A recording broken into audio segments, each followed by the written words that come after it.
Assalamualaikum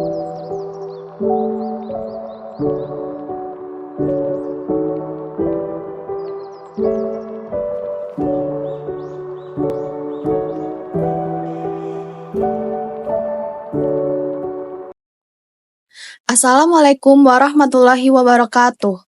Kami dari mahasiswa Universitas Islam 45 Bekasi, Fakultas Ekonomi, Prodi Akuntansi semester 5. Video ini dibuat untuk memenuhi ujian akhir semester mata kuliah Teori Akuntansi dengan dosen pengampu Bapak Purnama Putra SAKMSI. Kelompok kami membahas 5 poin materi mengenai aset. Yang pertama, karakteristik aset.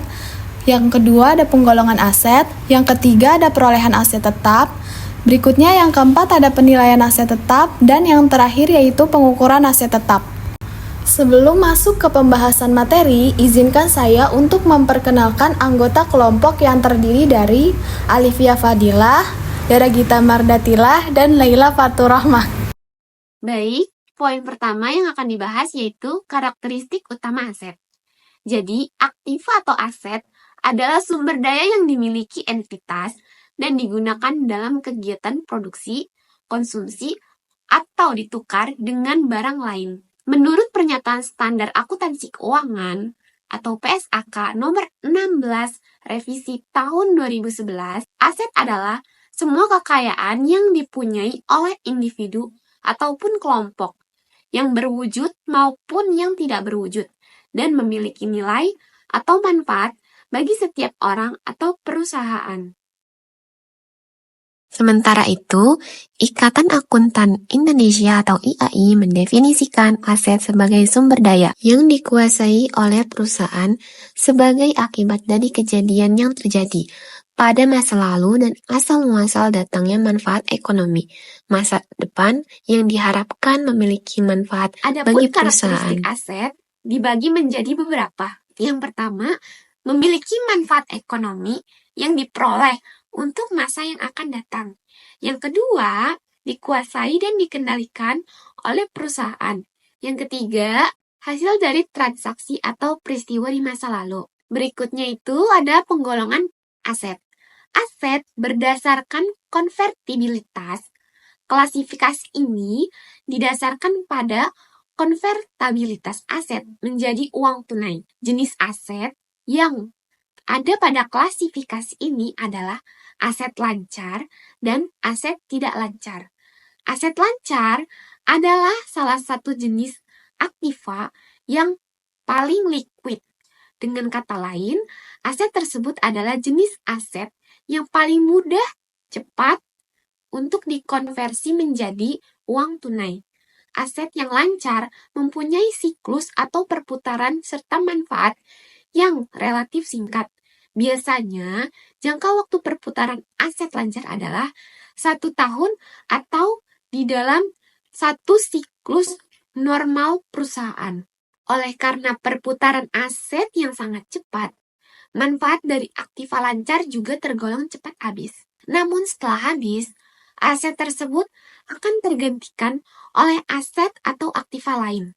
Kondisi itulah yang terus dilakukan sampai akhir periode. Contoh aset lancar yang mudah kita temui adalah investasi jangka pendek, kas, piutang usaha, perlengkapan, persediaan, wesel tagih, beban dibayar di muka, dan penghasilan yang masih akan diperoleh. Yang kedua, ada aset tidak lancar. Aset tidak lancar adalah aset yang mempunyai siklus dan periode manfaat lebih dari 1 tahun. Aset yang tidak lancar dibagi menjadi 3 bagian. Antara lain, yang pertama itu aset tetap, kedua aset tidak berwujud, dan yang ketiga investasi jangka panjang. Aset tetap didefinisikan sebagai aset berwujud yang dimiliki untuk digunakan dalam kegiatan produksi atau penyediaan barang dan jasa, untuk disewakan kepada orang lain atau untuk tujuan administratif. Aset-aset tersebut diharapkan dapat digunakan selama lebih dari 1 periode. Aset tetap termasuk tanah, struktur bangunan seperti kantor, pabrik, gudang, dan peralatan itu seperti mesin, furnitur, dan alat. Karakteristik utama dari aset tetap adalah sebagai berikut. Yang pertama itu aset-aset tersebut diperoleh untuk digunakan dalam operasi dan tidak untuk dijual kembali. Contohnya itu sebuah bangunan yang menganggur lebih tepat diklasifikasikan secara terpisah sebagai investasi. Aset-aset tersebut bersifat jangka panjang dan biasanya disusutkan. Nah, aset tetap memberikan manfaat selama beberapa tahun. Perusahaan mengalokasikan biaya investasi dalam aset ini untuk beberapa periode mendatang melalui biaya penyusutan periodik, pengecualian untuk tanah yang disusutkan jika penurunan nilai yang material terjadi, seperti kerugian pada kesuburan lahan, pertanian karena rotasi tanaman yang tidak baik, kekeringan, dan erosi tanah. Dan yang terakhir, aset-aset tersebut memiliki substansi fisik. Aset tetap adalah aset berwujud yang ditandai dengan keberadaan fisik atau substansi. Hal ini membedakan aset tetap dari aset tak berwujud seperti paten atau goodwill. Selain aset tetap, dalam kategori aset tidak lancar juga terdapat jenis aset tidak berwujud. Jenis aset yang satu ini adalah aktiva yang tidak terlihat atau tidak nampak secara fisik, namun mempunyai nilai serta manfaat untuk perusahaan itu sendiri. Adapun beberapa contoh dari aset yang tidak berwujud, yaitu hak paten, hak guna bangunan, goodwill, hak sewa. Investasi adalah sebuah aset yang digunakan dengan tujuan guna memperoleh pertumbuhan kekayaan. Dalam hal ini, investasi yang dilakukan adalah investasi jangka panjang. Dengan kata lain, investasi yang dimaksud mencakup semua investasi jangka panjang yang dilakukan oleh sebuah perusahaan, baik di masa sebelumnya ataupun di masa sekarang. Contohnya, perusahaan A melakukan investasi di perusahaan B. Maka, perusahaan A harus selalu mencatat aset yang berupa investasi tersebut di dalam laporan neraca yang mereka punya. Berikutnya, poin yang ketiga yang akan kita bahas yaitu perolehan aset tetap. Perusahaan mengakui aset tetap ketika biaya perolehan aset dapat diukur secara andal dan besar kemungkinan bahwa perusahaan akan mendapatkan manfaat ekonomi masa depan. Perusahaan menilai aset tetap pada periode berikutnya dengan menggunakan metode biaya atau metode nilai wajar. Sebagian besar perusahaan menggunakan metode biaya karena metode tersebut lebih murah karena tidak memerlukan biaya penilaian atau appraisal. Selain itu, metode nilai wajar umumnya menghasilkan nilai aset yang lebih tinggi, yang membuat perusahaan harus melaporkan beban penyusutan yang lebih tinggi dan laba neto yang lebih rendah. Berikutnya, saya akan membahas bagaimana sih cara untuk memperoleh aset tetap. Dimulai dari biaya untuk perolehan tanah. Ketika suatu perusahaan membeli tanah untuk membangun toko baru, biaya perolehan tanah biasanya mencakup yang pertama, itu harga pembelian. Yang kedua, biaya legal seperti hak atas tanah, biaya pengacara, dan biaya pencatatan.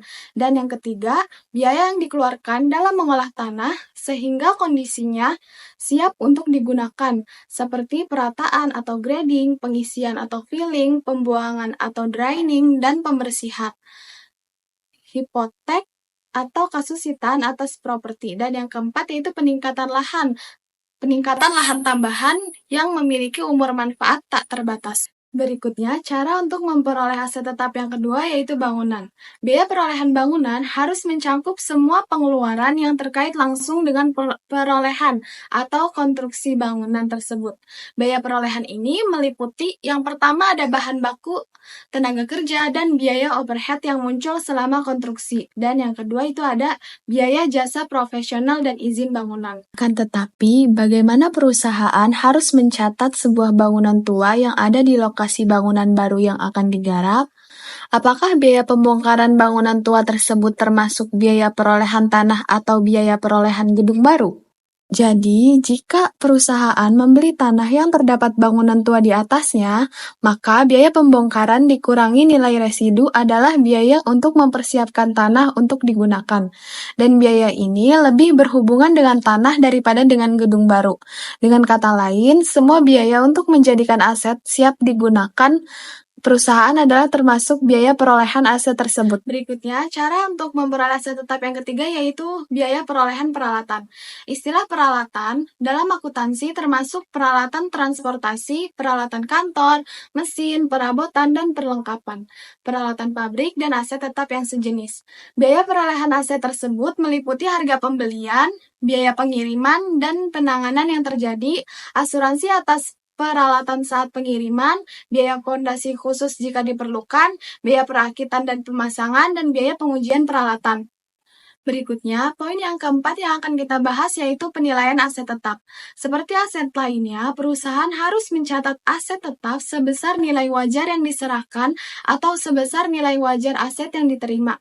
Mana yang lebih jelas? Namun demikian, proses perolehan aset kadang dapat mengaburkan nilai wajar. Penilaian aset tetap yang pertama yaitu diskon tunai. Ketika perusahaan membeli aset tetap, kemudian dikenakan diskon tunai atas pembayaran lebih awal, jadi bagaimana perusahaan harus melaporkan diskon ini? Jadi caranya yaitu, jika mengambil diskon ini, perusahaan harus mencatat diskon sebagai pengurangan harga pemberian aset. Selanjutnya yang kedua yaitu kontrak pembayaran tangguhan. Perusahaan sering membeli aset tetap dengan kontrak kredit jangka panjang dengan menggunakan wesel, hipotek, obligasi, atau kewajiban peralatan.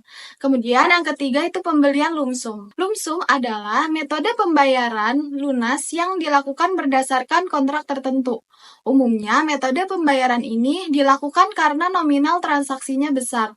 Selain itu, pihak-pihak terlibat di dalamnya memiliki kemampuan finansial yang tinggi, sehingga beban biaya dapat ditimpakan secara total ke salah satu pihak untuk sementara waktu. Dan yang terakhir yaitu pertukaran aset non-moneter. Aset non-moneter ialah harta atau kekayaan yang tidak bisa langsung diubah ke dalam bentuk uang, karena proses pencairannya membutuhkan waktu lama. Biasanya, perusahaan mencatat pertukaran aset non-moneter atas dasar nilai wajar aset yang diserahkan atau nilai wajar aset yang diterima. Jadi di antara kedua itu mana yang lebih jelas. Dengan demikian, perusahaan harus mengakui dengan segera semua keuntungan atau kerugian atas pertukaran tersebut. Alasan untuk pengakuan dengan segera adalah bahwa sebagian besar transaksi memiliki substansi komersial, sehingga keuntungan dan kerugian harus diakui. Pertukaran memiliki substansi komersial jika arus kas masa depan berubah sebagai hasil transaksi. Artinya, jika posisi ekonomi kedua belah pihak berubah, maka transaksi memiliki substansi komersial. Selanjutnya itu adalah pengukuran aset tetap. Yang pertama yaitu penambahan.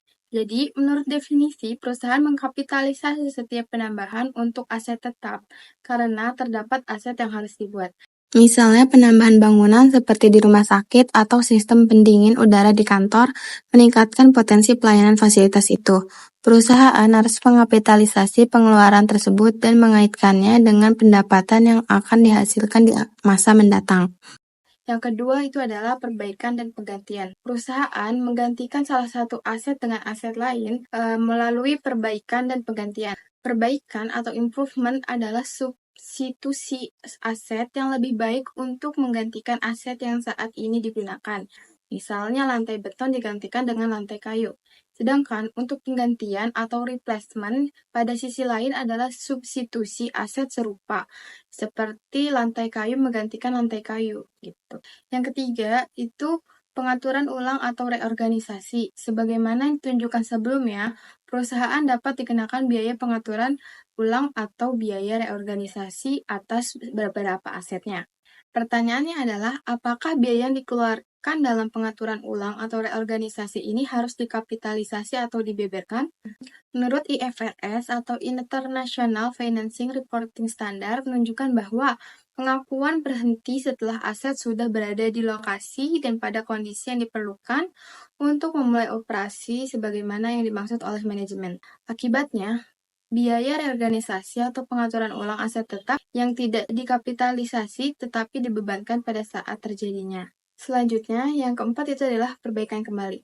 Perusahaan melakukan perbaikan biasa untuk menjaga aset tetap agar dapat di kondisi operasi. Perusahaan membebankan biaya perbaikan biasa ke akun beban pada periode terjadinya, atas dasar bahwa periode tersebut adalah periode utama yang merasakan manfaatnya. Biaya pemeliharaan yang terjadi secara rutin termasuk penggantian suku cadang minor, pelumas, dan penyesuaian peralatan, pengecatan, dan pembersihan.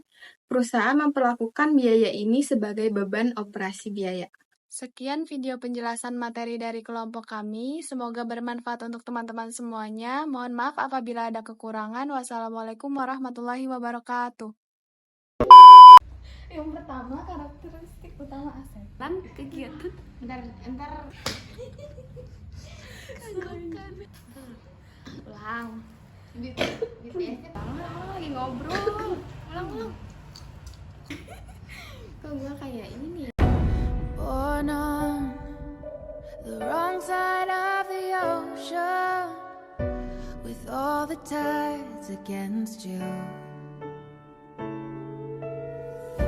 You never thought you'd be much good for anyone, but that's so far from the truth. I know there's pain in your heart, and you're covered in scars. Wish you could see